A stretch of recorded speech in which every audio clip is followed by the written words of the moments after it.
The countdown is on. Everything you need to get the edge at the end of the market day. This is The Close. Nvidia, Microsoft, and Netflix lead the S&P to what may be a fresh record high. Live from Studio 2 here at Bloomberg headquarters in New York, I'm Romaine Boston. And I'm Alex Steele. First record high since December 6th. I'm counting them down. That counts for something. First record high Are you going to count this year? I'm counting this year. This is the first record high so far this year. We'll keep that countdown clock for sure. The S&P up 0.8%. The level we got to close at is 60.90, spot 27. If we break that level, then we're closing at a record high. The NASDAQ up over 20,000. We're over 1.5%, really led by the Mag 7, not Tesla, not Apple, but the Mag 5 at the end of the day. And I just wanted to point out the VIX continues lower, right? We're under 15.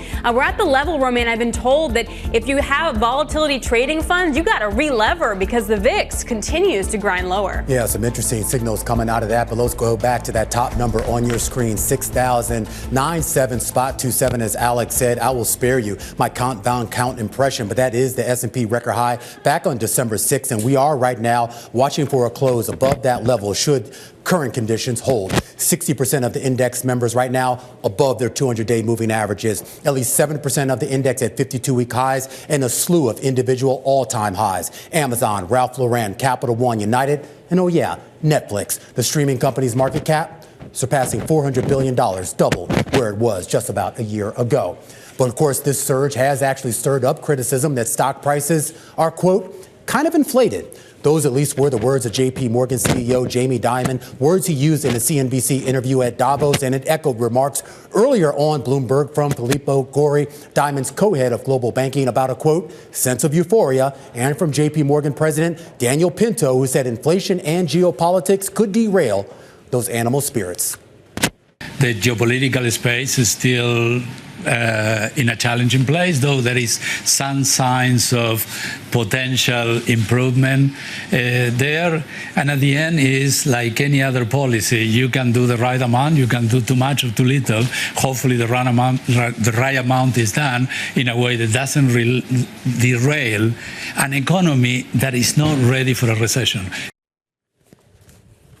Those comments, of course, referring to the elephant in the room, U.S. President Donald Trump, who has wasted no time ratcheting up the tariff talk. We're awaiting more executive orders today, but buried in the dense language of the last ones on trade, well, there were some potentially sweeping changes in how the U.S. does business with the world. A conversation up ahead with Nobel laureate Paul Krugman on that topic, as well as with Wall Street legend Ralph Schlosstein. Looking forward to that over the next couple hours. So let's get back to that top story, and that's what's happening with Netflix. This is a chart that should come as no surprise to you. It's the net subscriber additions, and that's coming in for Netflix at about 19 million. But what I did want to point out is what we're expecting from Disney as well as Paramount. So this is expectations for Disney's first quarter for 2025, which is the one they're going to report soon. Expectations are for negative 1.4 million. So there's that. Take a look at Hulu, and we're looking for an addition of about 420,000. Now take a look at Paramount Plus, for example, and you're looking at about 2.4 million. All I'm pointing out is this is the growth for its competitors, and this is the growth for Netflix. I've been trying ad nauseum all day, Romaine, to find kind of the negative in Netflix and what we can be asking to kind of push back against the bullish thesis. And I have to be honest, no one can give me one. Well, absolutely. Well, let's see, maybe if we get one, or maybe it is actually just that rosy. John Belton joins us to kick us off to the close here on this afternoon, portfolio manager and managing director for growth portfolios with the Gabelli Funds. Right now, looking at Netflix trading at that record high. And this is a stock that, quite frankly, I think a lot of people began to doubt, particularly when you saw a little bit of slowdown in growth. They're steering us away from those headline growth metrics, steering us more towards, I guess, the monetary metrics. Was there anything in this report that you didn't like? No, I mean, I'd say thanks for having me, by the way, Romaine. This was probably the best quarter of Netflix earnings I can remember in quite some time. The subscriber number always going to be the headline for Netflix. 19 million net additions in the quarter, but over 40 million in the year. That's almost as many subscribers as Hulu has globally. So they basically added a Hulu last year. And in the quarter, I think what was really encouraging that management talked about last night is they added all these subscribers, but these seem like high-quality subscribers that are coming on. So they had a couple really high-profile live events and titles in the quarter. They had the Jake Paul-Mike Tyson fight. They had 2 NFL games. They had Squid Games. And management said those 3 titles alone really didn't drive the bulk of that big subscriber growth number. People are just coming in because there's a big, robust content lineup, and it's really just a service that is clicking on all cylinders. The big question is, do those people stay? Because we know that churn was a big part of the issue in years past with Netflix. It seemed like they're kind of behind that. The people who are signing up are staying.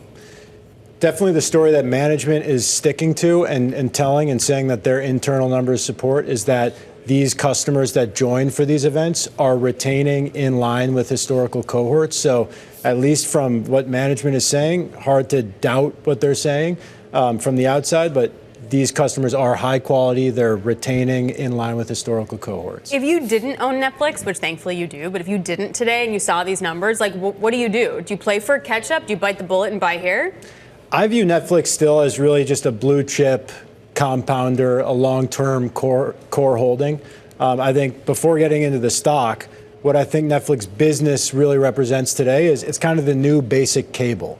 So if you rewind to 20 years ago when I was growing up, the TV would be on all day in my house. My parents probably wouldn't want me to admit that, but my mom would be watching all my children. Then I would get home from school, watch TRL, and then the family would watch Lost at night. Netflix has all that. It really is the new basic cable, the base level entertainment package that every household is going to buy.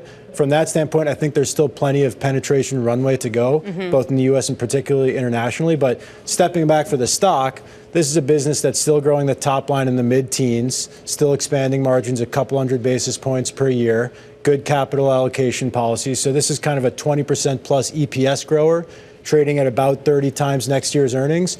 In a vacuum, that does not scream crazy to me. No, and also you get 35% operating margin. Like, these are serious numbers.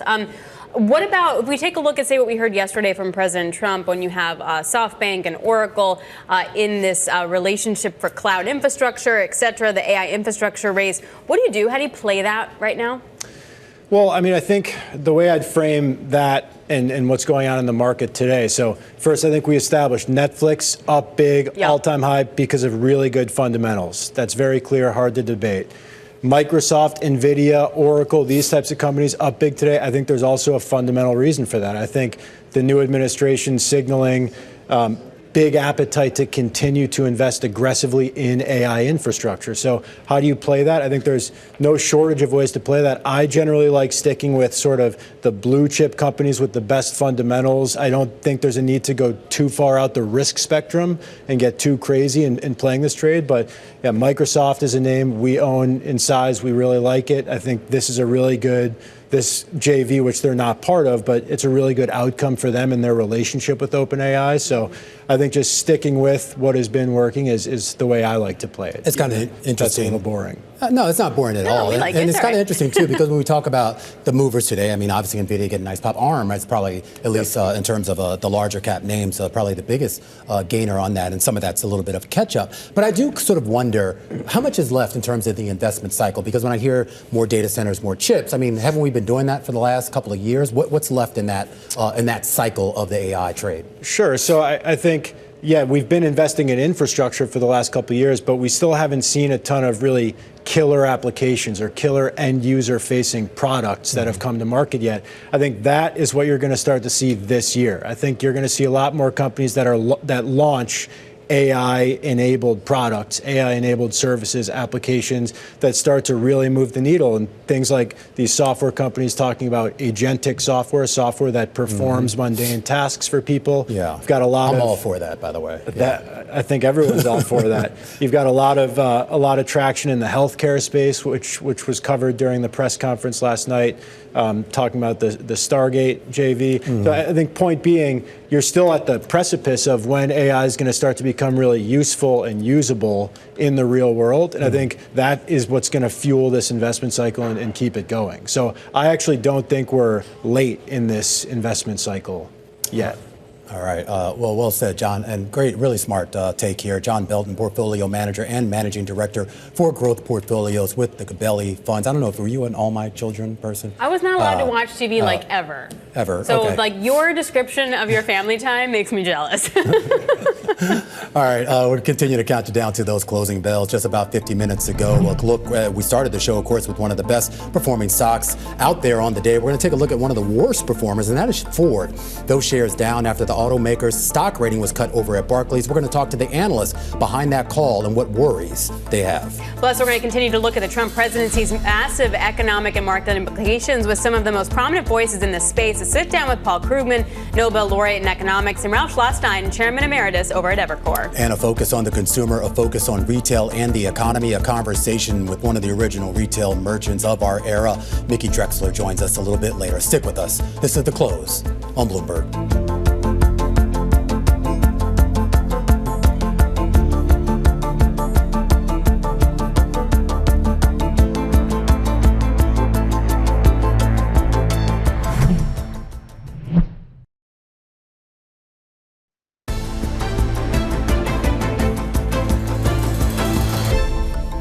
All right, time now for our top calls, big movers on the back of analyst recommendations. And we start off today with Reddit. Roth Capital Partners cutting its recommendation on the social media company to neutral. Investing in Reddit, not for the faint of heart, the analyst says, saying revenue growth has been decelerating every quarter, and 2025 fundamental optics are, quote, mixed at best. Those shares down a couple of percent points on the day. Next up, Celsius, the energy drink maker. A downgrade to hold over at TD Cowen. The price target slashed to 29 from 40. The analysts concerned about heightened competition that could crimp sales growth. Those shares down 5% to their lowest levels since mid-2022. And finally, we got to take a look at Ford. Shares skidding downward after Barclays cut its recommendation to equal weight. The analyst over there, Dan Levy, says it's unclear whether Ford can properly meet its earnings goals now that he sees elevated volume headwinds due to inventory destocking and pricing challenges. Ford shares down 3%, right around that $10 level, and those are our top calls. We do want to stick with that last one because those headwinds aren't exclusive to Ford. Barclays goes on to say that many of the challenges that pressured autos in 2024 are carrying over into the new year. Levy says 2025 could bring more volatility due to potential tariffs from the Trump administration and regulatory hurdles in Europe. Dan Levy joins us now, senior equity research analyst over at Barclays. And Dan, let's first start off with some of the inventory and pricing issues, because it seemed like the automakers were doing okay. It seemed like they had pricing power. It seemed like inventory coming out of the pandemic was maybe a little bit more in balance. What kind of happened over the last few months or quarters? Thank you, Romain, for having me. Yeah, what we saw in 2024 was really the pivot from supply constraints to demand constraints.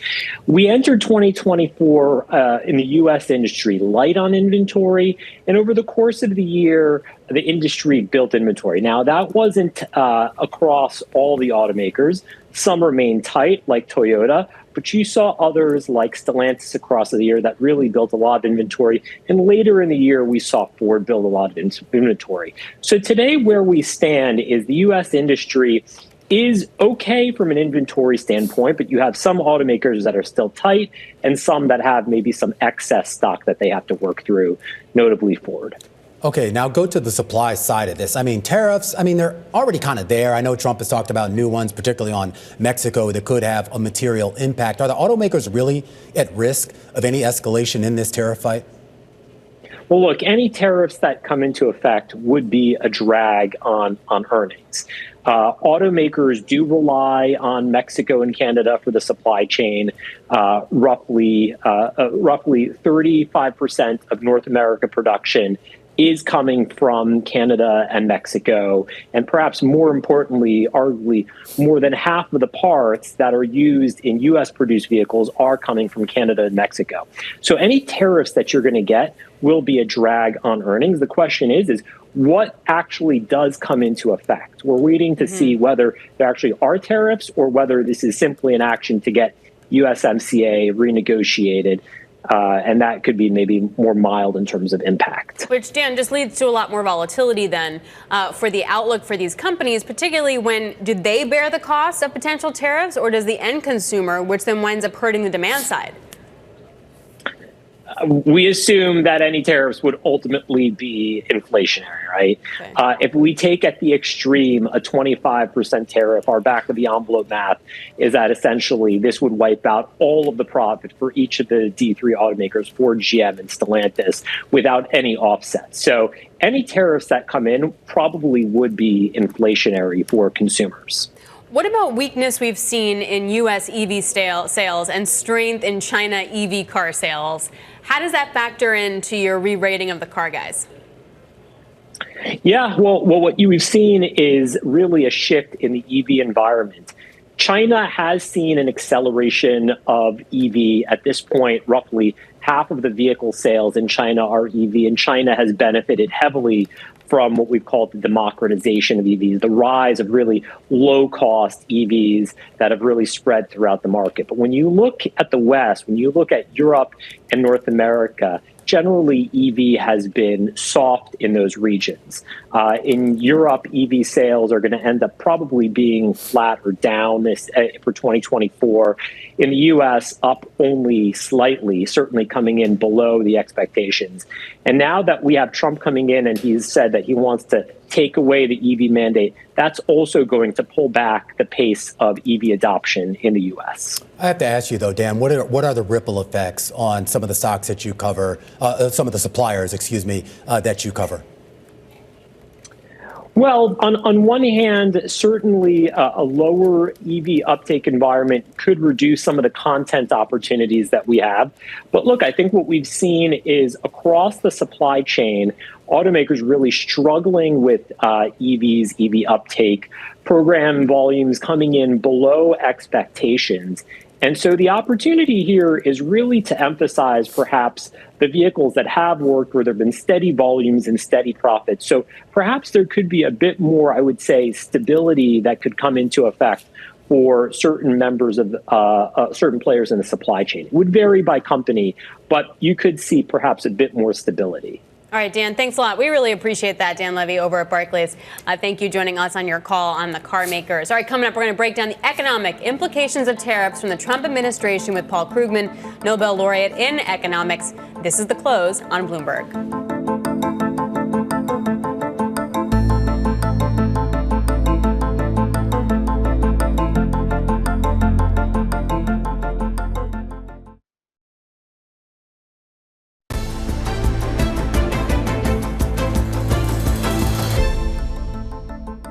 It's always in our interest to be close to our biggest ally and to strengthen the transatlantic relationship. So the dialogue with the new administration will be sought, and just like in the last Trump administration, we will look for very close contact and interaction. A trade war is not in the interest of the US and, of course, in the interest of the European Union. So let's focus on how do we strengthen this transatlantic relationship and avoid any kind of misunderstanding. There is clearly a new downside risk on the horizon, and that might be the impact of trade policy, trade restrictive policies. Trade policy and tariffs, all the talk out at Davos as world leaders react to President Donald Trump's latest threats on that front. The president has said that he may impose an additional 10% tariff on all Chinese imports as soon as February. And of course, he has also talked about potentially putting tariffs on Mexico and Canada. Our next guest, one of the most influential economists out there, in his latest post on Substack actually says that, well, voodoo trade policy has come to America. And, well, it could have a damaging effect. Paul Krugman, Nobel laureate in economics and distinguished professor of economics at the City University of New York, joins us right now. And, Professor, I do want to start off here as to the effects of these tariffs. The tariffs are already here, and if you believe Trump at his words, they're probably going to increase or at least broaden out to other countries. The damage is to who? Our economy or Mexico, Canada, China, et cetera? All of the above. I mean, you're basically throwing sand in the gears of international commerce and manufacturing, and particularly Canada and Mexico. You know, there is no U.S. manufacturing sector. There's a North American manufacturing sector. It's very, very tightly integrated. Parts, components go back and forth across those borders. suddenly you're going to put 25% tariffs on all of this, and that's really, really destructive. I mean, these are business relationships that have been built up over 30 years, and now you're suddenly making them much more difficult. And it doesn't stop there. At some point, I've been seeing some people saying, okay, Canada and Mexico, as if that won't lead to tariffs on other countries. But, the competitiveness of U.S. manufacturing vis-a-vis Japan and Europe would be very gravely hurt by those tariffs. So almost certainly, if Trump goes ahead and does what he says he wants to do, then the tariffs will have to be extended to pretty much the whole world. I am curious. I mean, one of the reasons why I wanted to talk to you, obviously, your Nobel Prize, of course, focused on trade, the research that you did back in the 70s and 80s. And I am curious about kind of this idea of what sort of modern trade policy can be. I mean, your research basically kind of overturned everything I think we thought about, at least that a lot of us were taught in the early days about trade and sort of what facilitates trade and the needs of each country and what they need. What's changed now in 2025 in this new era that sort of makes maybe past policies maybe obsolete? It's actually really hard to say that much has changed. What we did learn, lesson of the 2000s, the first decade of this century, was that rapid growth of imports, the China shock, is more disruptive than we realized. Not that the basic economics was wrong, but we had failed to take full account of just what it does to localized manufacturing centers that find themselves in the path of this kind of wave. But and that's why China's trade surplus continues to be a problem. But nothing that I've written, nothing that is in new trade theory or new trade theory, whatever you want to call it, says that it makes any sense to put tariffs on Canada and Mexico. I mean, this is not coming from a changed world. This is just coming from the personal obsession of Donald Trump. Professor, in what kind of scenarios would an America First policy, though, be justified to reshore manufacturing, for example, to diversify supply chains? In what idea does that actually make sense? There's no question. National security issues. There's always been a clause, both in international trade agreements and in our own law, that allows you to use tariffs or other means to protect crucial areas for national security. But that has to be focused. It has to be strategic. And particularly if you're thinking, we've learned from Ukraine, we've learned that the age of great power conflict is not over, but we're not going to have a war with Canada. We're not going to have a war with Mexico.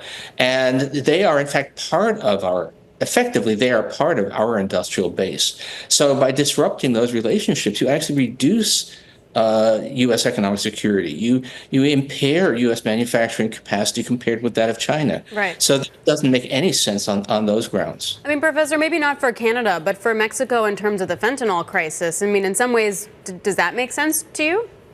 Well, there is a problem there, although the migrant crisis, by the way, has, the number of cross-border crossings has dropped a lot. And fentanyl is a real issue, but there's lots of ways. The Mexicans have lots of reasons to try to help the United States control this, although they will say, the problem is your demand for drugs is very hard for us to overcome.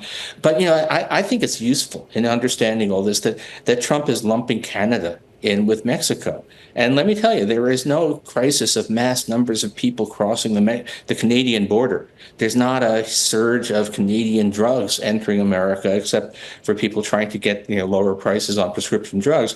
So this is I think this is basically a blind. This can't be the real motivation for this policy, because it just doesn't make sense. Yeah. Especially, I think by going after Canada, Trump has in a way showed his hand, and this is not about what he says it's about. Yeah, I mean the Canada thing. I don't know what's going on there, Paul. I mean that's I don't know. That's all, we can do a whole show on that. I do though think more broadly about this idea of protectionism, and I do wonder if in your research and over these decades, did you ever really find a meaningful case for protectionist policies like this? Meaning, is there a scenario where they can work? Well, look, there are scenarios, and in fact, I and others did a lot on scenarios in which a highly sophisticated, more subsidies rather than tariffs, but a highly sophisticated policy of subsidizing strategic industries can work. And in fact, by the way, the Biden administration was doing quite a lot of that. The CHIPS Act and all of that was, in fact, a nationalist industrial policy, but a narrowly targeted one. And the problem with all of these things is that it is very, very hard to be sure what you're doing. It's so easy to end up, you're supposed to be facilitating national security. You're supposed to be promoting technology. And what you end up is just delivering a lot of favors to special interest groups.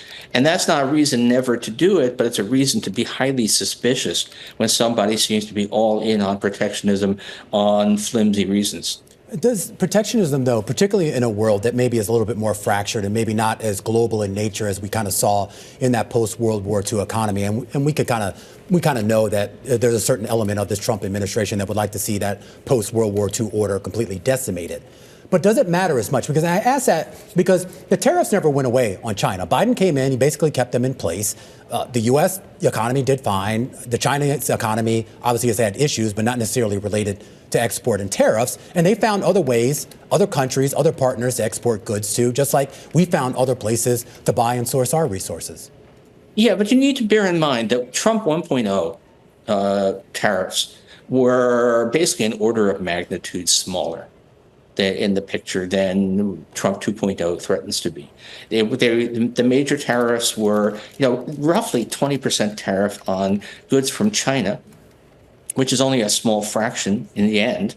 It seems bigger, but they're actually only a small fraction of our total imports. Now we're talking about 25% tariffs sort of across the board, and Trump throws out various numbers, but sometimes he's talked about 60% on China. So what happened from the Trump 1 trade policy is a very poor guide. And if you ask me, why didn't the Biden administration take them off? Well, it was pure politics. Nobody wanted to be accused of being soft on China. I think they were pretty well aware that, not that we don't have real conflicts with China, and we took some pretty tough measures on things like advanced semiconductor. Yeah. But it's just, this was a problem they didn't need. And since the costs of that relatively limited trade war were fairly low, they decided, let's leave it alone. Professor, we really, really appreciate your time. We will also get you back as all of this continues to unfold. Paul Krugman, Nobel laureate in economics and distinguished professor of economics at the City University of New York. It's so great to see you. All right, here in studio now with insight into the market side is Ralph Schlosstein, chairman emeritus over at Evercore. Ralph, good to see you. Great to see you, Alex. Okay, so this is like all systems go. This is like animal spirits, CEOs feeling good, M&A is going to rock, everything's awesome. Is this your theme for this year too? Well, that's certainly what we all should be anticipating given the start of the year, and certainly the dialogue that we're having with CEOs would suggest that a lot of things that they've been thinking about for some time are more likely to come to fruition. This is what confuses me, though. We have, the last 10 minutes we focused on tariffs and the question mark there, yet it seems like we're just looking through that and looking at deregulation, tax cuts. How do you understand that? Is this a sequencing thing for you guys? Well, I think rightly or wrongly, there's a perception in the business community that there's a tension in the things that the new president wants to do. He definitely is a fan of tariffs. And he's often used them as a tool of negotiation. I think there's a sentiment that the bite will be a lot less worse than the bark. And I think there's also a feeling, which I think is a legitimate one, that probably the most important economic marker that this president follows is the market. How is it doing? I think he wakes up every morning and says stocks are going up, I'm doing well. Stocks are going down, maybe my policy needs a little bit of correction. So I think there is a sentiment, which I think has some validity based on history, that this will be a pretty decent environment for the equity markets, notwithstanding the fact that they are pretty fully valued right now. Yeah, the S&P at a record high right now. I do wonder then, can the market kind of be that arbiter against Trump? There's a lot of talk that there's really no one in his universe that can really push back on him. But can the market do that, whether it's the equity market, bond market, whatever? I would bet more on the markets than on any individual advisor that he has. Yeah. So how confident are you, though, going deeper into this year? I mean, we've seen this rally coming post-election and obviously at the start of his administration, and it's certainly understandable given some of the pro-growth policies that he's been promoting. When you balance that out with the potential risk, do you see buying opportunities here, particularly with valuations, as you said, relatively high? Well, I think a lot will depend on what happens to earnings this year. So far the fourth quarter earnings seem to be quite strong. If we have real good earnings growth, which we could have with a growing economy, slowing inflation, and a margin expansion, you could actually have the earnings of companies grow into the valuations. And by the way, there have been plenty of times in history when stocks have been fully valued or perhaps even a little bit overvalued when they've continued to go up. Yeah. Do you think that we need continued Fed cuts for things to go along smoothly? How's that conversation developing over at Evercore? I think that the Fed is becoming less and less important to the markets. Are you allowed to say that? Well, I have the highest regard for Jay Powell. If he were sitting here, I would say that. And by the way, I think he might say that's healthy. So then to that point, things that are sort of irrespective of the Fed and the overall economy, that's going to be AI. How is everyone at Evercore talking about the massive investment in AI and just sort of the stocks to the moon at this point? Well, I think I look at this not dissimilar from the internet bubble that we had in 98, 99, 2000. And there were a whole bunch of companies that had seemingly absurd valuations. Many of them don't exist anymore, and their valuations were in fact absurd. They didn't have real businesses. But some of those who we all thought were pretty fully valued at that time have become trillion-dollar market cap companies. Facebook, Meta, or Google, Amazon, Netflix, Tesla. These are all companies that, at that time or when they became public companies, we thought their valuations were insane. And I think what we're seeing is there's an element of land grab in the new economy. And those companies that put the pedal to the metal and invest what seems to be insanely, wind up with a massive amount of ground that they control. I have often said that Amazon should have been created by Walmart. Yeah. They had the access to the product. They had the global U.S.-wide distribution network, all the things that Amazon had to build. Why didn't that happen? It didn't happen because companies that are valued on earnings can't make the kind of investment that Jeff Bezos did for 20 years before he started earning a dime. But that raises a question, too, because when we talk about the investment in AI, it's coming from a lot of those companies that kind of grew out of the dot-com bubble and actually became legitimate companies, Microsoft, Amazons, et cetera, of the world. Doesn't that create an argument here that given the companies that are really leading the charge in AI are established companies, billions of dollars in revenue, in some cases billions of dollars in profits, is there a bubble with a company like that? Can there be? In some cases, they're doing that. Mm-hmm. In other cases, they're selling and getting revenues and profits to the companies that are making those investments. Mm-hmm. And there's a couple, Microsoft, Meta, Alphabet, mm-hmm. that are profitable companies, and it's depressing their margins. Yeah. But the vast majority of the investment in AI is coming in private companies that nobody cares what their earnings are. That's a good point. Is there anything that knocks, in the public markets, is there anything that kills this rally? Is there a risk out there that could plausibly take this down? I think the biggest risk is do the companies collectively deliver expected earnings in 2025. That's the biggest risk we have. The second biggest risk, in my view, is I do believe we have over the intermediate term, an unsustainable fiscal policy in this country. I know it will end at some point. It will not end in a pretty way, but no one is smart enough to know whether that's going to be in 1 year, 2 years, 3 years, 4 years, or 5 years. And it's something exogenous will trigger that, and then we'll all say, how could we miss this?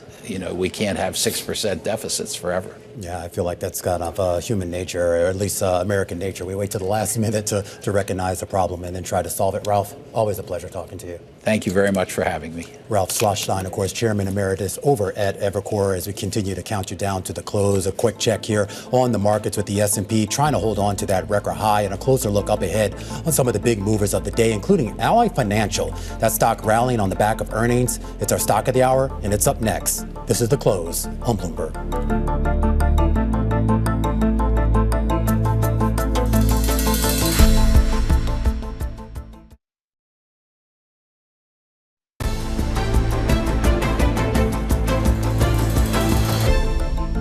A lot of stocks rising today, and that includes Ally Financial. Fourth quarter earnings, well, they did show a strong net interest margin, and they also showed declining expenses and provisions for bad debt. Bailey Lipschultz joins us now from Bloomberg News to talk about the moves in this stock, up about 3%, though we should point out the shares actually opened up by more than 8% on the day. A pretty strong rally. Yeah, the size and scope was a lot more intriguing this morning as we saw it kind of give away the bulk of those gains, as you mentioned. The big thing standing out to analysts, though, credit-driven, those loan loss provisions, kind of expectations for loans souring way ahead of what Wall Street was looking for. I think that really drove the initial pop when you look at some of the reaction, kind of looking at flows in terms of shares traded.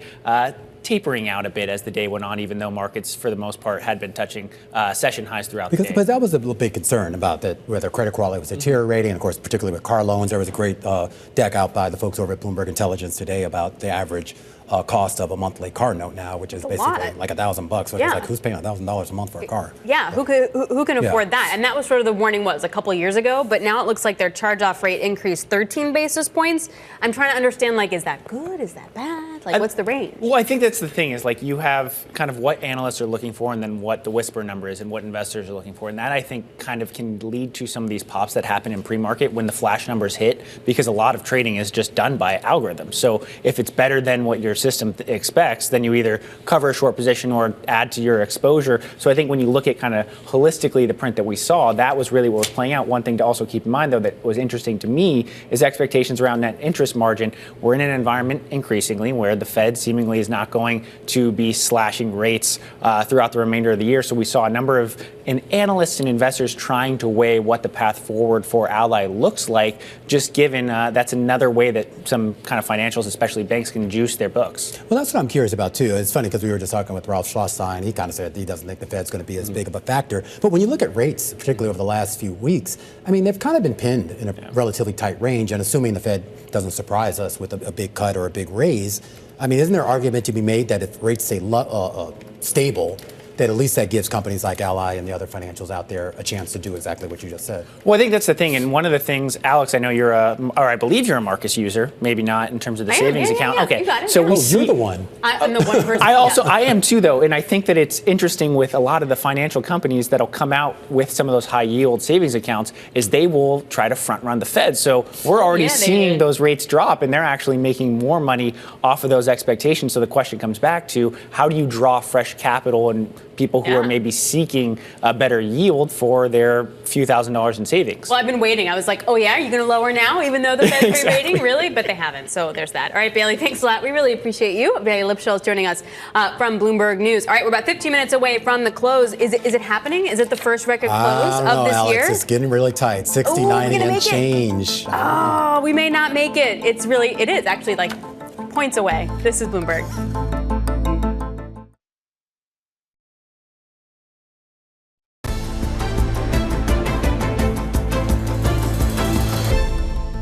The new administration signaling big appetite to continue to invest aggressively in AI infrastructure. So how do you play that? I think there's no shortage of ways to play that. I generally like sticking with sort of the blue chip companies with the best fundamentals. I don't think there's a need to go too far out the risk spectrum.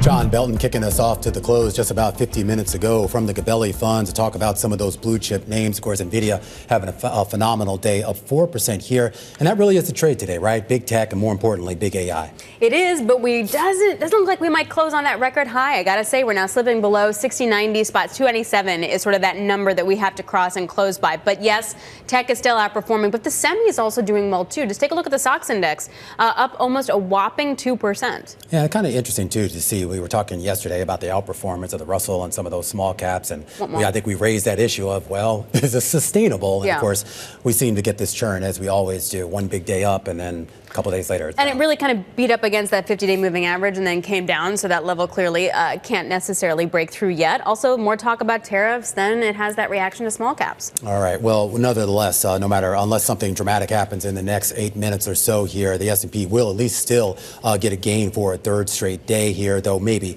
slightly below that all-time high. Joining us right now is Kimberly Forrest, founder and CIO of Bokeh Capital Partners, to kind of talk about what's driving the trade. And I joked at the top of the show here about that magic number, 6,090 spot 27, that I wasn't going to do my Sesame Street count impression. But maybe we go back to Sesame Street, because I'm told you've been taking a closer look at AI, and I guess A and I really are the letters of the day. I did. I shot my note over to you, and I don't know why. I said today's market is brought to you by the letter A, as in AI. So there we have it. And I'm sticking to it, especially when I see the NASDAQ up so much. It's because of those comments last night that OpenAI, Oracle, and then SoftBank are getting together to build, data centers in a big, bad way. Mm-hmm. Yeah. Sorry, I was just so excited about your letter of the day. I wanted to talk to you about that. But and we should point out, potentially it's going to be a big good day as well. Of course, Oracle having its best two-day win streak in quite some time. SoftBank ADR is up 11% right now. We just mentioned NVIDIA up about 4%. We'd be remiss in not pointing out that some of those names, particularly NVIDIA and some of the software companies and hyperscalers, they're either at or near record highs. They're at relatively historical high valuations. And I am curious, Kim, if you still find value in those names.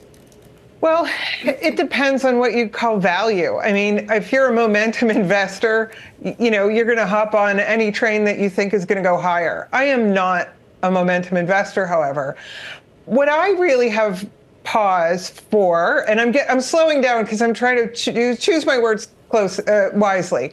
I love AI. I used to develop AI. I know what AI can do. But in looking at the current crop of AI, I ask, where is the value? And by that, I mean not in PE or multiple, but who's buying it? Why are they buying it? And what's it getting you?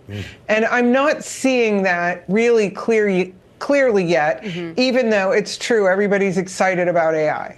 Well, and then to that point, I mean, we had Elon Musk pour a little bit of cold water on this AI investment, being like, he doesn't believe that these companies have the money for that kind of massive investment. So what do you think? Like, where is the value then? Where is the value? Well, I was just finishing writing up a note here that I'll send out in an email to newsletter subscribers. And it's just an informational newsletter. I don't charge people for it. Anyhow, back on task. Here's the deal. Back in the day when I was developing AI, you developed it to solve a specific problem. And I think that's what we have to get back to. This whole general AI, general knowledge, you can ask a computer anything, kind of in that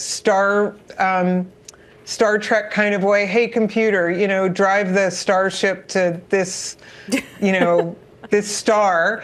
We don't have that. We really don't. And even when we get answers back, even if it can understand that, something like 5% to 15% of the time, it's completely off base and the stuff is unusable. So we have to get back to what I call small AI. Solve problems for a price that's lower than the problem. It's a crazy idea, but that's what I'm looking for. And where is that? What names? Where is that? Yeah. Kind of Palantir does it in a way. And I would say C3AI kind of does that. Although, there's things about each of those companies I don't particularly like as an investor, but we need more of that. And when I see more of that, where people are actually paying to access AI, then I'm going to get really excited as the, tech-loving, productivity-loving investor that I am. Well, okay, so this gets, and I appreciate that, and it's interesting because of the perspective that you have from your days actually developing AI, of course, and then as a software analyst and now as an investor. I'm curious as to whether we are looking at the wrong companies. I mean, I get what you're saying about this idea of what's the use case right now, and I'm in the same camp as you. I've played around with this stuff, and I don't find much value in my life. That doesn't mean that there won't be down the road. And we went through the same thing with the internet years ago and other sort of iterations of software where sort of the early days, you just couldn't really make sense of why this would be necessary until it became necessary. The hard part was finding who the winners were going to be and the losers. Yes. Well, I mean, right now, NVIDIA rules the roost, right? I mean, they are making the literal shovels for the gold mine that is AI. So I would keep my eye on them. And we don't currently own it, but, anything can happen. But, I mean, they are delivering a product that clearly more than one company needs, right? But there will be others. And I think the drive, even Sam Altman for a while was trying to start another company to begin creating their own chip. So that's going to be that. And I think companies like Microsoft, I really love the idea that Microsoft someday will be able to benefit from AI, not just its investments, but honestly, for corporate America, it owns all of our data. Everybody's Word files that they write things in, or Word, Excel spreadsheets, all of it is in Microsoft. And if Microsoft could, make us more productive with this AI, they're going to be winner, winner, chicken dinner. Absolutely. Well, those shares up 4% today. In fact, having their best day, Kim, going back to April of last year. I have to leave it there. Kim, always appreciate you jumping on here. Your knowledge and really insight and humor, really unmatched. Kim Forrest, founder and CIO over at Bokeh Capital Partners, counting us down to those closing bells. 2.5 minutes to go. Alex, I think you jinxed it. 6,086.60 on the S&P 500. Not quite that magic number of 697. Nope. Off the highs also for the NASDAQ, but also small caps and mid caps not doing so well today either. Well, the good news is the superlative on the day really has to be that the S&P did trade at an intraday high, record high, so that is good. Chipping 6,100 for the first time in its history. A full breakdown of all of the day's price actions. That starts right now. The Closing Bell, Bloomberg's comprehensive cross-platform coverage of the U.S. market close, starts right now. And right now, we are 2 minutes away from the end of the trading day. Romaine Bostick here with Alex Steele, taking you through the Closing Bell, a global simulcast. It starts right now. Scarlett Fu in the TV studio, Carol Masser and Tim Stenovic in our radio booth, as we welcome our audiences across all of our platforms, including our partnership with YouTube on a day where we see the S&P setting up for a third straight day of gains. So it looks like, Carol, it may fall just a tad short of that all-time high. Oh, so close, though. But what's interesting is I keep digging into kind of the individual trade of the S&P 500. You still have most names, remain lower. So even though we saw an intraday record, you still had about 325 names to the downside. So I just thought it was kind of an interesting yin-yang, if you will, in the trade. Yeah, it just doesn't seem like the breadth is quite there. And even if you look at industry groups, you only have 3 industry groups actually in the green right now. Well, 2, and 1 is flat at this point. So the breadth just isn't isn't there with today's trade. And as we look at earnings, I'm reminded of the dollar's rally in the fourth quarter, up 7%, and how that's starting to weigh on those big cap names, Johnson & Johnson notably. But this is going to be a theme this earnings season. Wow, you guys are downers. I mean, geez. So I was talking to Scott Rebner over at Goldman Sachs this morning, and he was saying technically we're set up for some serious re-rating and re-leveraging, particularly if the VIX stays lower, for example. Trend follows the CTA guys, the volatility-controlled funds, like they can all re-lever at this point. That would be a big boon for the market. Yeah, certainly so. I guess valuations are a concern, but I do agree. Some of the pessimism, I understand where it's coming from, but a lot of people right now riding the momentum, and I guess the good thing about this market is you have found a way, or at least investors have found a way to really rotate. So they rotate out of small caps here on this Wednesday afternoon back into big caps as Netflix and some of those big names, Microsoft and NVIDIA, lead the charge, setting the S&P 500 up for a close right around that 6,085 level. It takes a while for these numbers to settle, but remember the magic number was 6,090.27. That is the record high from December 6th. We're going to fall short of that by just a bit. Up 0.6% on the S&P, 1.3% on the NASDAQ composite, closing at that 20,000 level. The Dow Jones Industrial Average getting in on the action with a 130-point gain, or about 0.3%. But mid-caps, transports, and the Russell all sitting it out. The Russell 2000, Carol, down 0.6%. All right, got it. Back to the S&P 500 I go. And as I mentioned earlier, 328 names to the downside, guys. Scarlett, you got 174 actually gaining some ground today. Yeah, and Tim kind of teased this idea that even though the S&P 500 up 0.6%, you look at the sector performances, and that's a lot of red on the screen there. In fact, only two sectors in the green right now, and you'll see it's really tech and communication services, each up at least 1%. In tech's case, up 2.5%. On the downside, energy and utilities losing about 1.8% and 2.2%, respectively. All right, what I'm going to say is that it was really good to do anything with, I felt like, AI today, or at least the news that came out of D.C. in terms of Donald Trump and his focus, the president, focus on AI infrastructure build. And he had a bunch of companies coming together. We talked about it yesterday, and it played over certainly in today's session. So we'll talk about that in just a moment. But I want to get to Netflix in particular. Let's start there because it did hit a record. Company reporting, as we know, we reported on it last night. Fourth quarter results beat expectations, boosted by its biggest quarterly subscriber gain in history. We talked about the live events really giving some oomph to their reporting. Company also boosted its 2025 revenue outlook and authorized an additional $15 billion stock buyback. Multiple analysts upgrading this name. So this stock is your number one gainer in the S&P 500, number two in the NASDAQ 100, finishing the day with a up about 10%, forgive me. So yeah, up as much as 15% at its highs, but Netflix finishing the day with about a 10% gain. All right, Oracle, this going back to that AI theme, the news out of the Trump White House, President Trump making that announcement of a $100 billion joint venture to fund AI infrastructure work. A lot of companies that were announced in that, and that included Oracle. That one you saw up about 6.7% in today's session.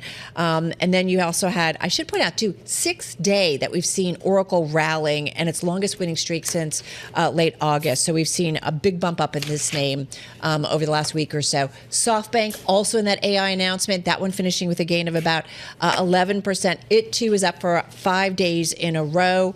And then you also had ARM Holdings, which we know we had the CEO on our air just about an hour or so ago, and that went up about 16%. This one too hitting a record in today's session. Those are the ADRs that trade here in the United States. All right, how about some of the decliners? No AI to speak of here.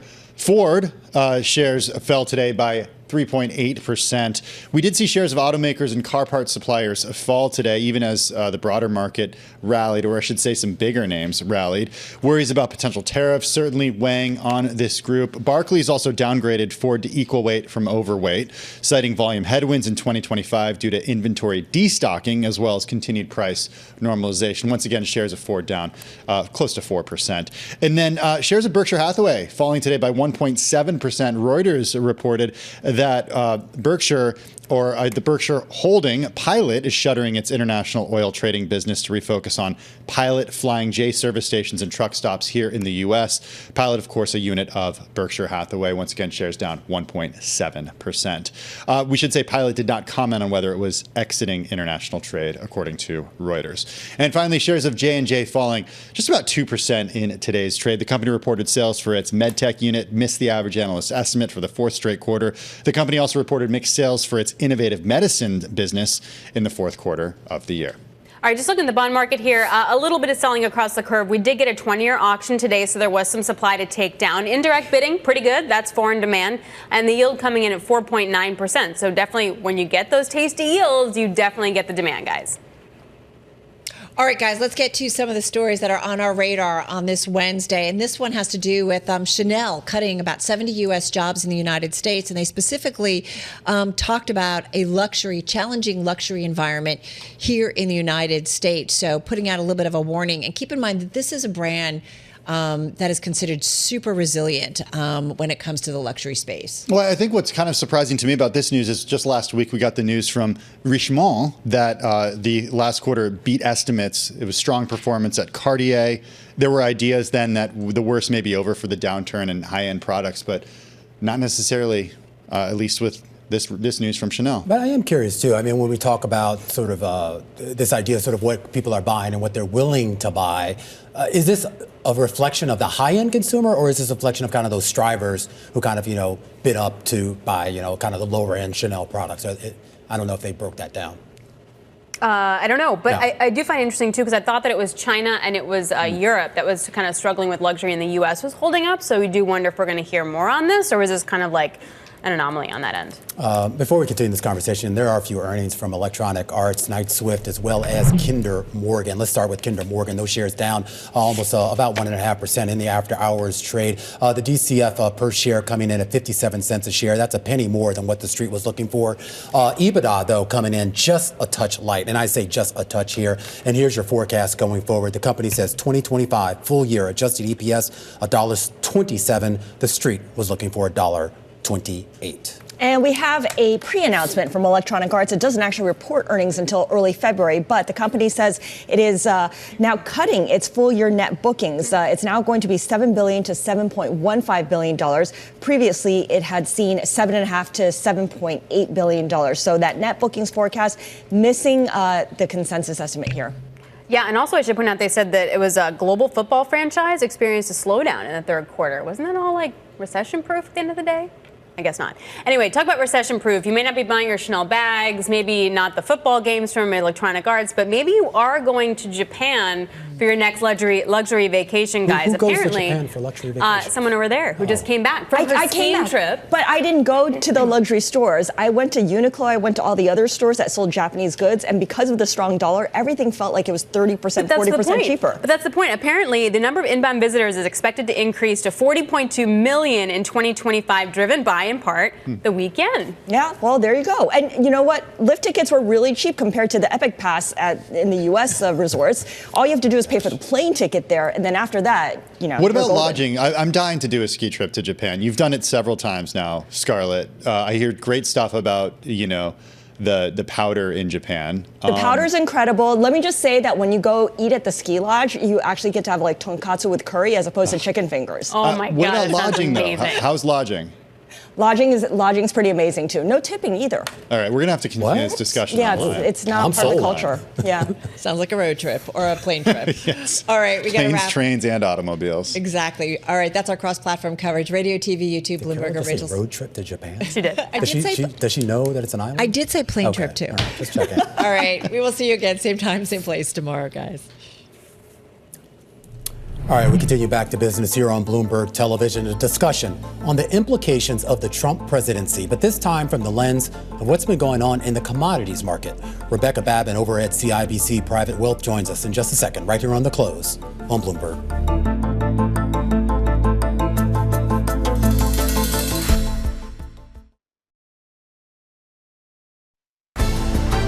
The countdown is on. Everything you need to get the edge at the end of the market day. This is The Close. Welcome back to The Close. I'm Scarlett Fu. And I'm Romaine Bostic. Another wild day on Wall Street. Scarlett, it looked like we were setting up for a record high. It faded a little bit towards the end of the day, but nevertheless, the S&P did notch a third straight day of gains, 6,086 and change. The magic number, 6,090 and change, was the record high back on December 6th. And you see the economy here on the day. A big boost today from the tech sector, primarily names like Microsoft, like Netflix, and a few others. Not much help from everything else. The Russell 2000 down 0.6% on the day. The bloom a little bit off the rose on Bitcoin, though still holding right around that 100,000 level. But Scarlett, the story of the day was really all about tech. It was about tech, but let's start with some earnings on the downside because you said beyond tech, there wasn't that much that was positive. And it's true. Johnson & Johnson, the biggest decliner in the Dow Industrials, gave a full-year revenue forecast that fell short of our estimates, largely because analysts didn't update their models to factor in the strong dollar, as J&J had warned them to. Netflix, however, the big gainer here, up almost 10% on the day, a record high, added almost 19 million subscribers last quarter, its biggest gain ever. That was more than double what analysts had anticipated. And Oracle closing up about 7%, building on yesterday's 7% gain as well. This is after it formed a joint venture with OpenAI and SoftBank to fund $500 billion in AI infrastructure. We saw Larry Ellison and his new partners join Donald Trump at the White House to announce the joint venture. And that brings us to our top story this hour. It is Donald Trump's world again, and investors, economists, and corporate leaders all just live in it. America's outlook now depends on how the president implements his plans, from tariffs and deportations to tax cuts. So throughout the program, we're going to examine the fallout on inflation and the labor market, as well as industries, including energy and retail. All right, well, let's get right to it here. Rebecca Babin joins us right now, senior energy trader at CIBC Private Wealth. Talk a little bit more about this as the Trump administration, of course, moves to make a lot of changes that could affect energy markets. Rebecca, let's get right to it here. Obviously, right now, still a lot of promises. We've seen some executive orders. It'll be interesting to see the implementation, but kind of interesting to see the initial reaction. Particularly, we saw this in the metals market, and to a certain extent, we've seen it in the oil market. What's your expectation? Expectation leading into the inauguration was this idea that we're going to get a really strong message on sanctions that we didn't get, right? He went right for tariffs. And I think that took a little bit of the risk premium that had built up over the last several weeks in crude regarding this fear about sanctions off the market. But just to put that in context, we built about $12 of risk premium on sanctions in over the past month, and we've taken about $4 out. So it's not that we're now saying, no sanctions risk isn't real. There's just kind of been this refocus to, wow, okay, tariffs came out punching. We're talking about China. He went out with kind of looking at Canada and Mexico right away. What does that mean for demand? So I think there was a reshift there of how the market's looking at the risks, and the risks now look more like, okay, we need to focus on tariffs and maybe a little less on sanctions. So that was the initial read.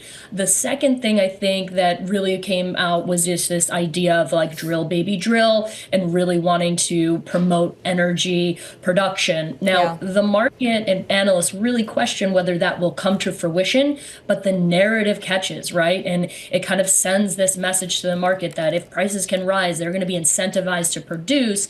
And I think that was also kind of the clear takeaway. So the market's in a little bit in a regrouping mode because the next steps are really critical. But the initial reaction was to kind of take a little of that sanction premium out of the commodity. All right, let's just step away from oil for a second here because Alcoa has just reported results, and fourth quarter adjusted EPS of $1.04 matches the average analyst estimate. Sales coming in higher than anticipated, $3.49 billion when analysts were looking for $3.3 billion.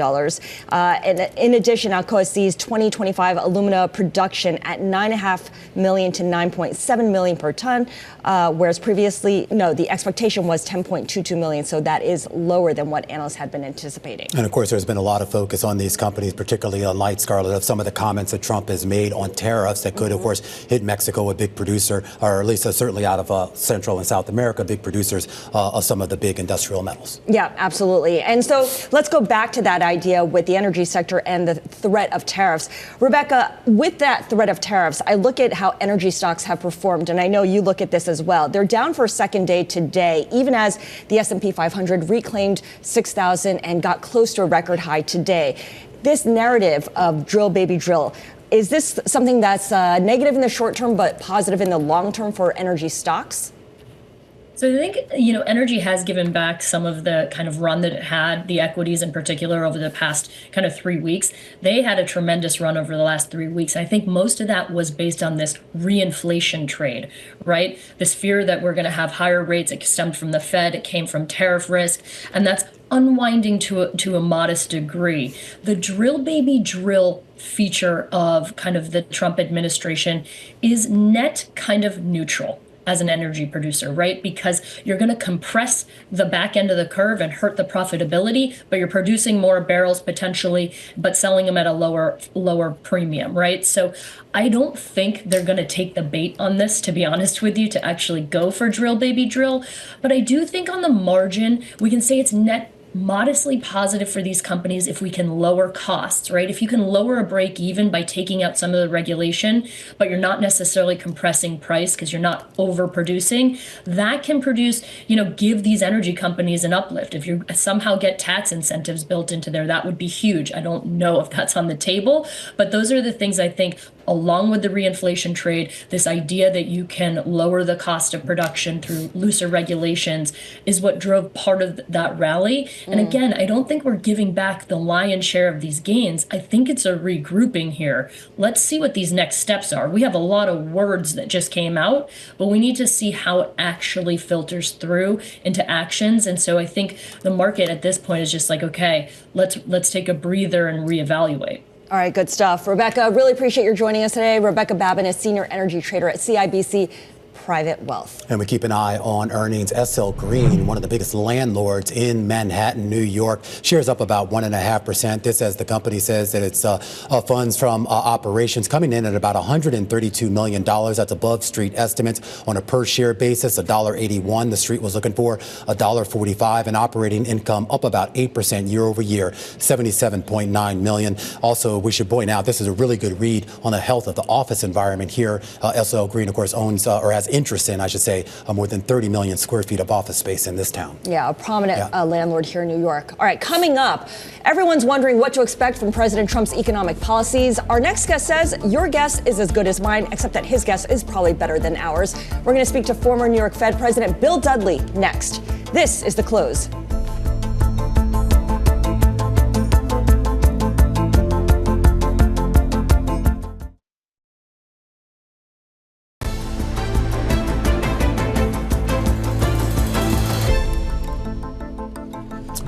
Shares of Discover closed at a record high during the cash session. That was on the back of some earnings out of Capital One. Now Discover out with its own earnings, and well, it looks pretty good on the surface here. The company saying that its 4Q EPS came in at $5.11 a share. That's versus $1.54 in the year-over-year period.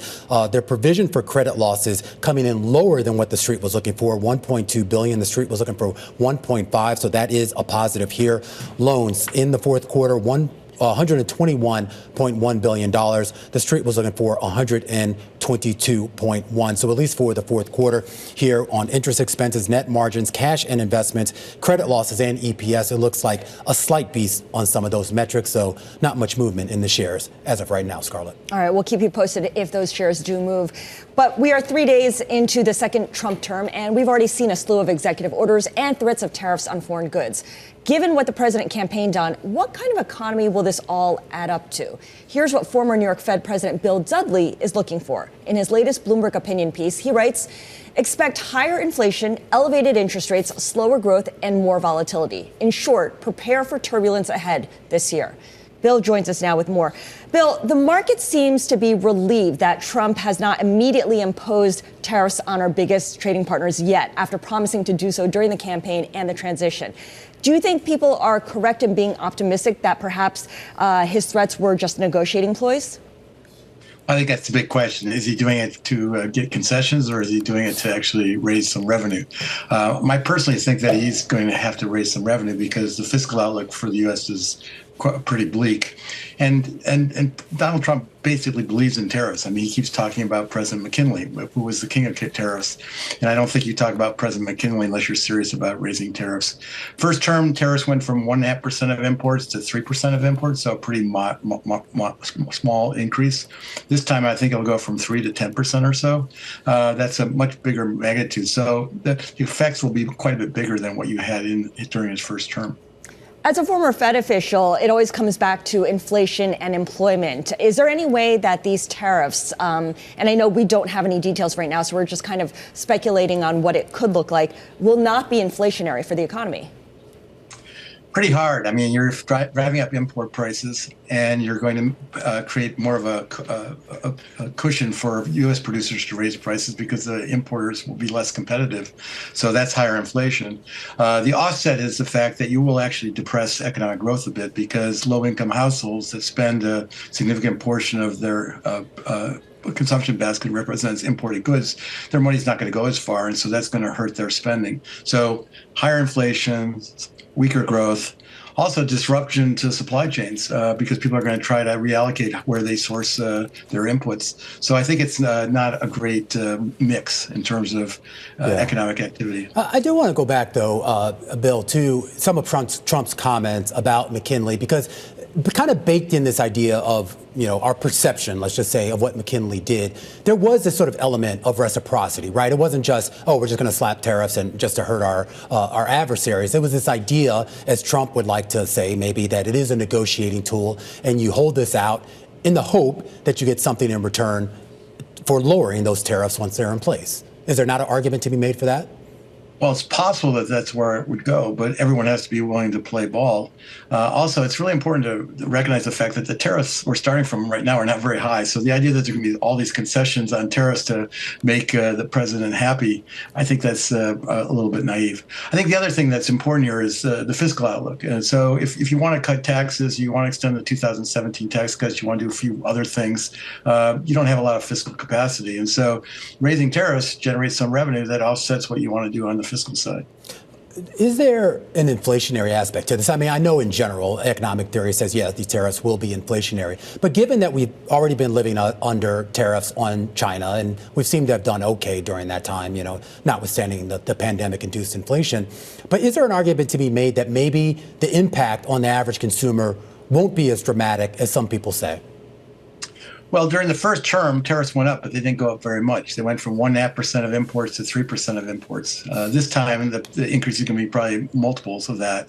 The second thing that's important is during the first term, inflation was below the Fed's 2% objective. Now it's above the Fed's 2% objective. So people are much more sensitive to inflation now than they were during that earlier time period. So I think the fact that you're starting from higher inflation and the magnitude of the increase is likely to be orders of magnitude bigger, I think it's going to have a bigger effect. Bill, I want to get your take on deportations as well, because you believe that the president will follow through on deportations, but you see him doing less rather than more. Does that mean, regardless of what he does, that the labor shortage that we saw in 2021, 2022 will come back and that will be kind of a permanent feature of the U.S. economy? Well, I think the labor market's going to be very, very tight because, one, they're going to clamp down on the border, so people aren't going to be able to get into the country. Two, they're going to actually deport some people, probably mostly those people with a criminal record. I don't think it's going to be that large because I think just deporting a lot of people is, if the logistics are very difficult. But you combine that with the fact that the baby boom generation is retiring. The peak birth year in the United States was 1957. So it all suggests that the labor force is going to grow very, very slowly.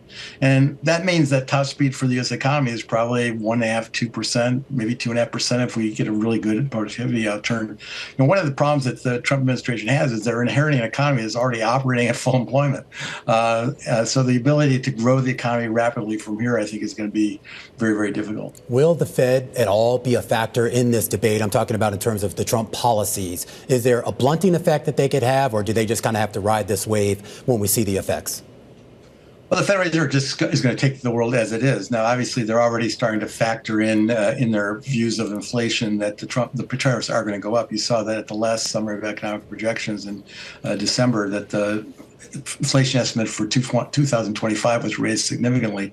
So I think they're going to take the world as it is, and if the world turns out to be a little bit messier, then they're going to have to factor in what that's going to do on monetary policy.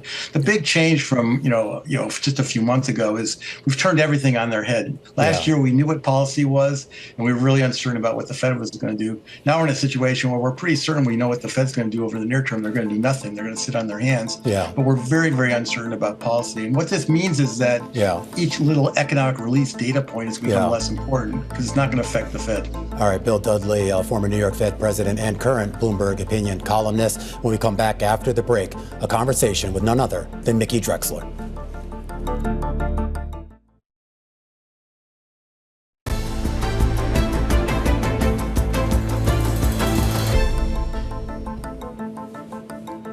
All right, let's talk retail and the consumer, because some retailers out there have gotten a bit of a bad rep in recent years. You can chalk it up to sketchy in-store experiences or the declining quality of products, which is why the industry is going through a bit of therapy right now by tapping merchandising lifers to help turn things around. These are those leaders that have a much more of a retail-focused background rather than a business one. And I'm happy to have a man of great retail expertise joining us here in studio, too. That's Mickey Drexler. He's the chairman of Alex Mill and, of course, the former CEO of J.Crew and Gap. Mickey, great to have you here. Nice to be here. Yeah, Bloomberg had a great write-up a week ago, kind of about the return of the merchant, if you will. And I know sometimes you bristle at that word, but a lot of people look to you when they think of kind of that sort of what a retail merchant is supposed to be. And I think about the store experiences, which for a lot of people have gotten worse. Whether you're going in physically in store or even buying online, it's just not the same. And I am curious as to what changed and why. Well, that's one person's opinion. Mm-hmm.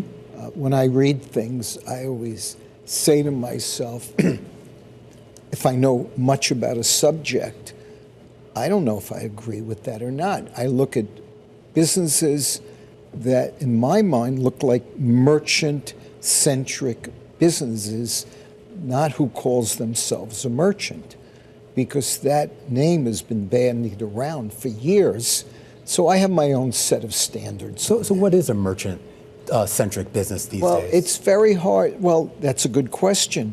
It's very hard to define what a merchant is. For me, it's 2 + 2 = 6, point of view, always a point of view, choosing a lane, and not putting everything on sale every third day, which takes away from the integrity of every brand. If you want to buy goods on sale, I'm good friends and I have huge respect for Carol Meyerowitz at TJX. You go there. Every day is the real price. And I see, I don't know, I have my own definition, and you know it when you see it. Mm-hmm. So you have to know your value proposition. You have to be self-aware enough. Does it matter what platform you're on? If you're a merchant-driven business, does it matter if you're online only, or do you have to have that physical store component? No, I think a merchant is a merchant.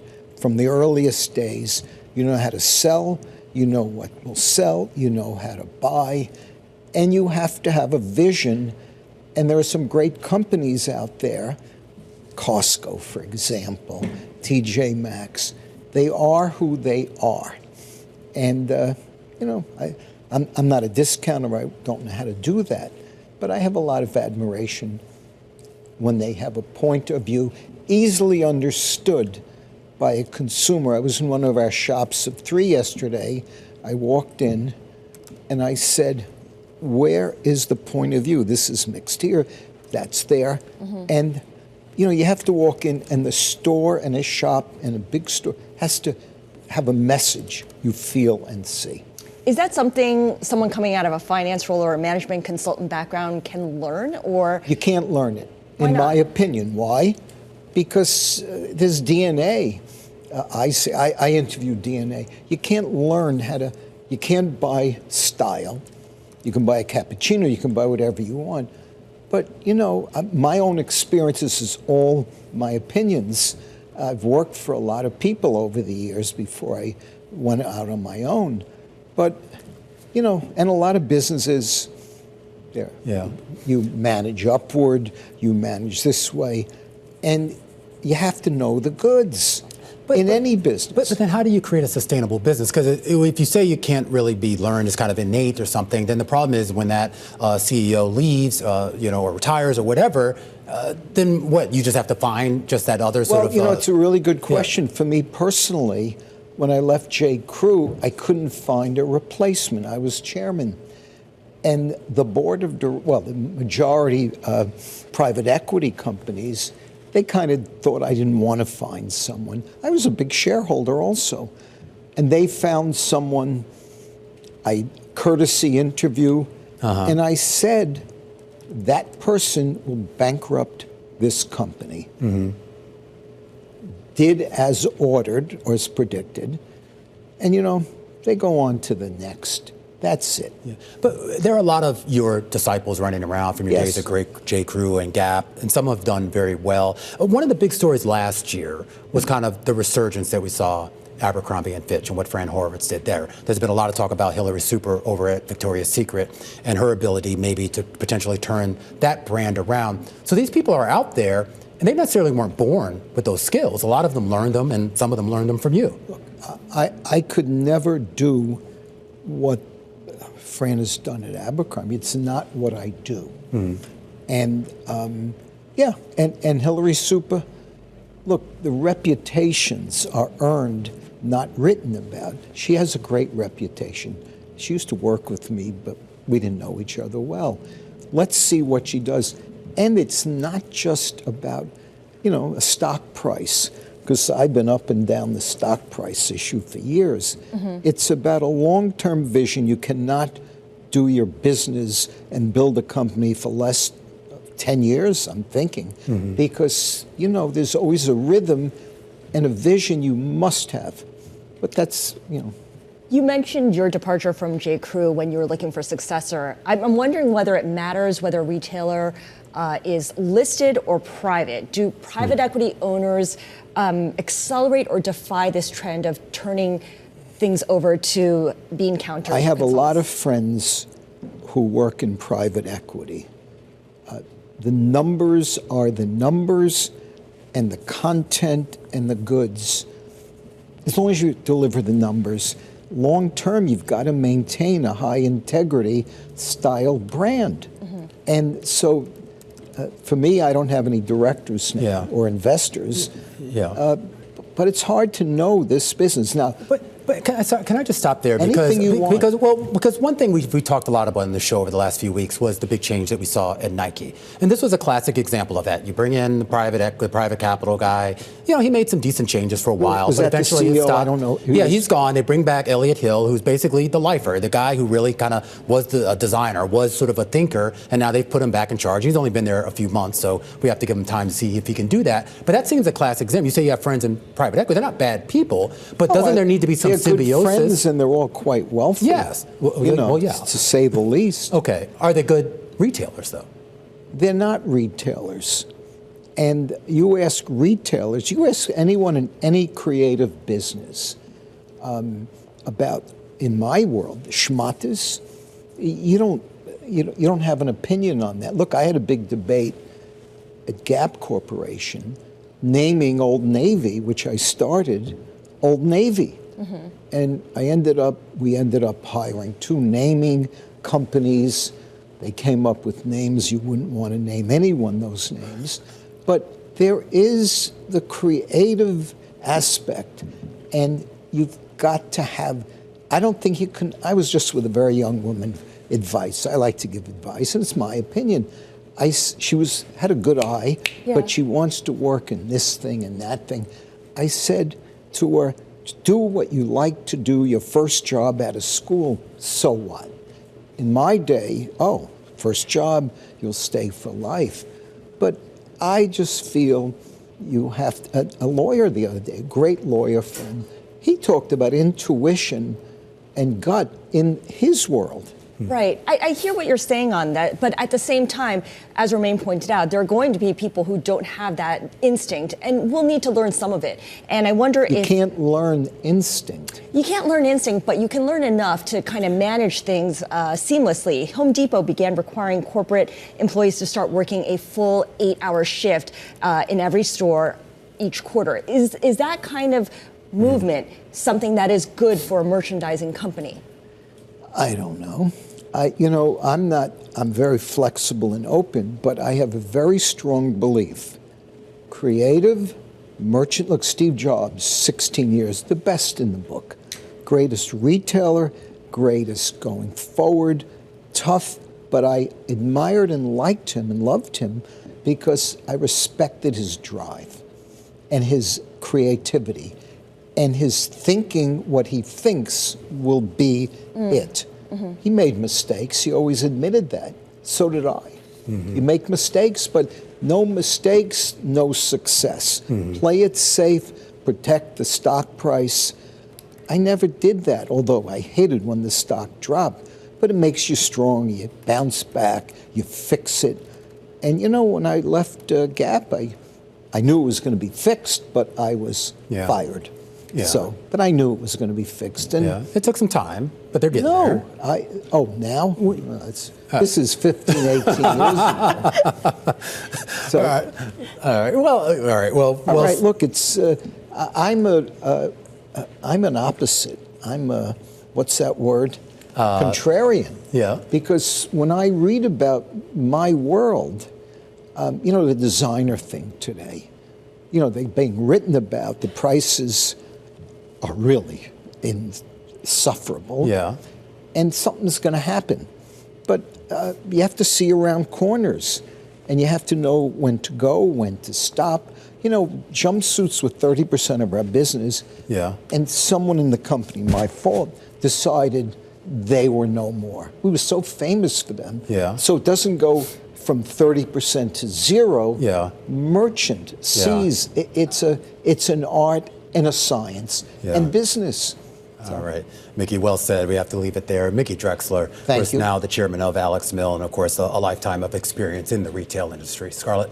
All right, let's just give you a roundup of the earnings that have crossed in after-hours trading. We're going to start with Alcoa. The shares are higher by about 1.7% right now after its sales beat analyst estimates for the quarter. Adjusted EPS came in bang in line with what analysts had anticipated. Discover Financial up by 1.4% as well. The net interest income beating analyst estimates. And Kinder Morgan, the midstream company, dropping after its full-year adjusted EPS forecast, trailing analyst estimates. Well, back in a moment. This is The Close on Bloomberg.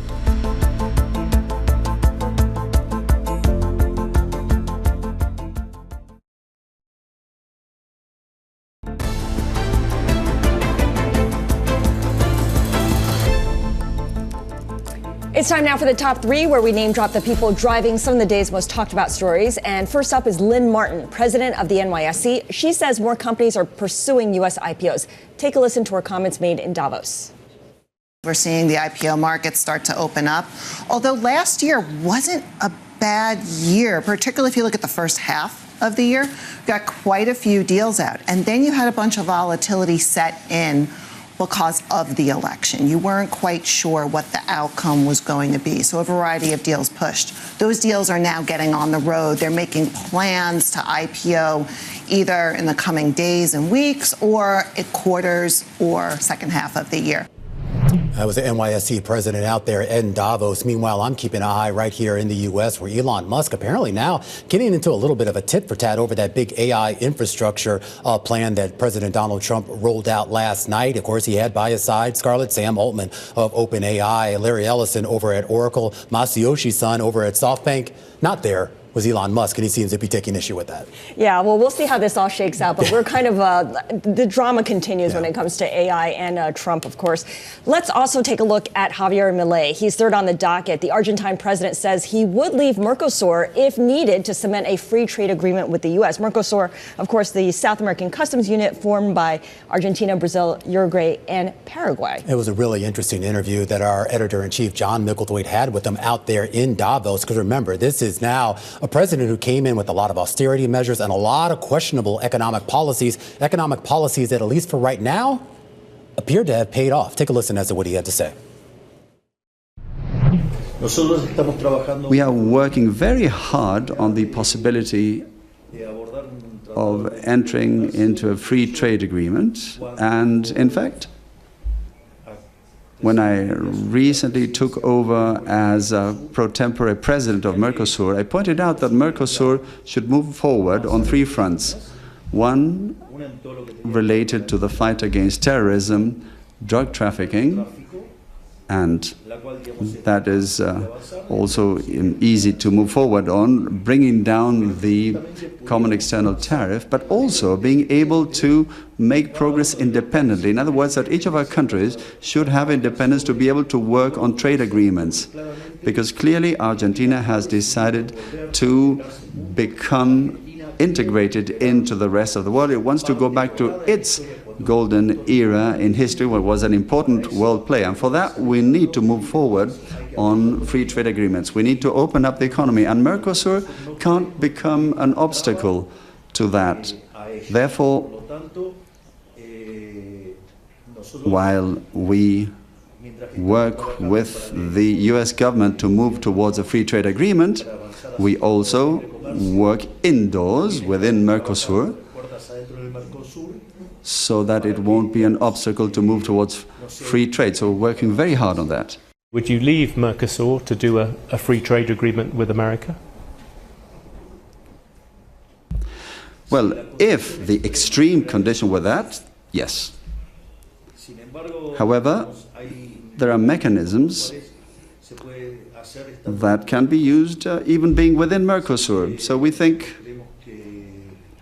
that it can be done without necessarily having to leave Mercosur as such. And it's also worth noting this, because often when comments on the negative consequences of leaving Mercosur, reference is made to the automotive industry. But the automotive industry has an agreement outside the framework of Mercosur, so that is a false argument. So we are exploring ways for Argentina to be able to open up to international trade. And why? Because the division of labor brings prosperity. Adam Smith said so. And 250 years later, Dad holds true. Adam Smith is still right. And that was part of a conversation with Argentina's President Javier Milei and Bloomberg's editor-in-chief John Micklethwaite in Davos.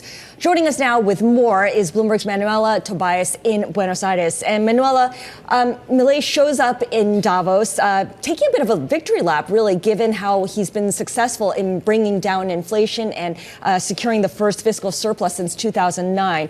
I guess the question here is whether Argentina is going to be investable again, whether it's going to return to capital markets.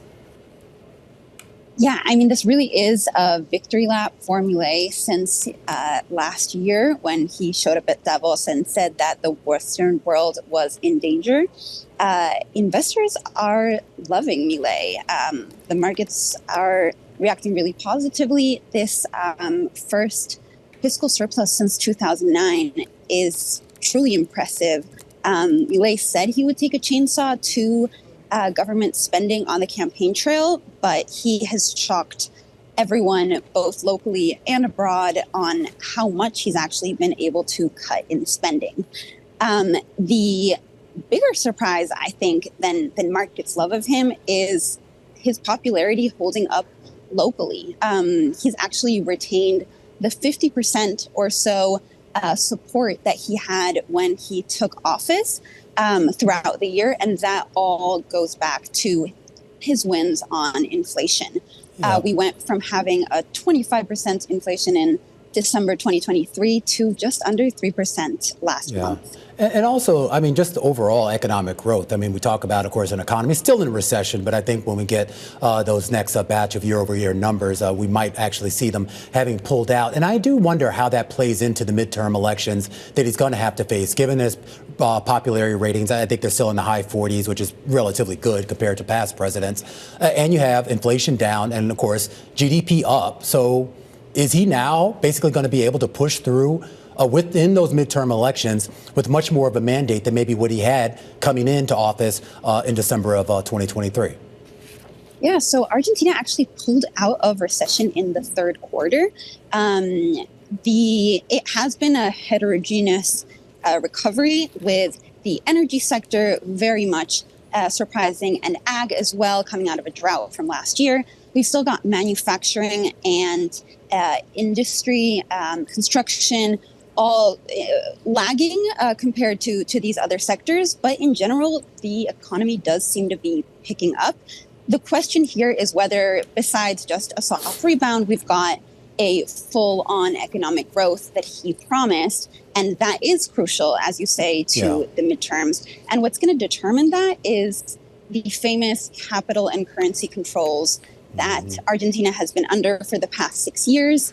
Milei, the libertarian who talks of a free economy, still has those in place and has to lift them in order to encourage that investment and really see the country take off. Now, that is going to play directly into inflation, because you free up those currency controls and the very carefully managed peso could fly, and impact inflation numbers just before these October midterm elections. All right, now, Manuela, said, we're going to have to leave it there. Manuela, this is really fascinating stuff. I really encourage all of our readers to check out. Manuela wrote a great story on the Bloomberg terminal. The madman Milei is back in Davos after racking up victories. The numbers don't lie when it comes to the economic progress that he's made in just about a year's time. And you can check out the full interview with John Micklethwaite on the Bloomberg terminal. Stick around. We're going to set you up for what to watch over the next 24 hours. And when we come back, this is Bloomberg.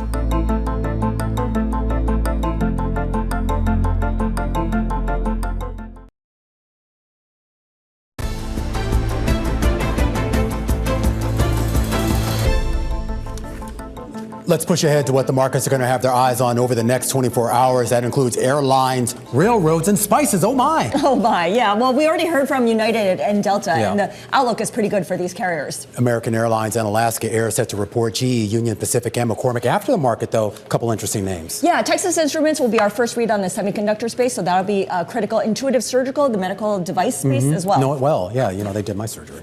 You know, so, yeah, a little robotic thing, thing. Anyway, jobless claims in the morning. So we get a weekly read on the health of the jobless on the job employment market. What am I trying to say? Health of the labor market. There you go. Thank you. Also, the health of the entertainment industry because we get Oscar nominations coming out tomorrow. Yeah, those delayed Oscar nominations tomorrow morning. We'll have coverage from that, and our coverage from Davos will continue. We're expected to hear from, well, the man of the hour. Man of the day, man of the week, man of the year. Donald Trump set to address the World Economic Forum remotely, though we will have full coverage of that. Be sure to tune in. And be sure to tune in for us right here on The Close tomorrow afternoon, where we'll have all of your market-moving coverage. In the meantime, stick around.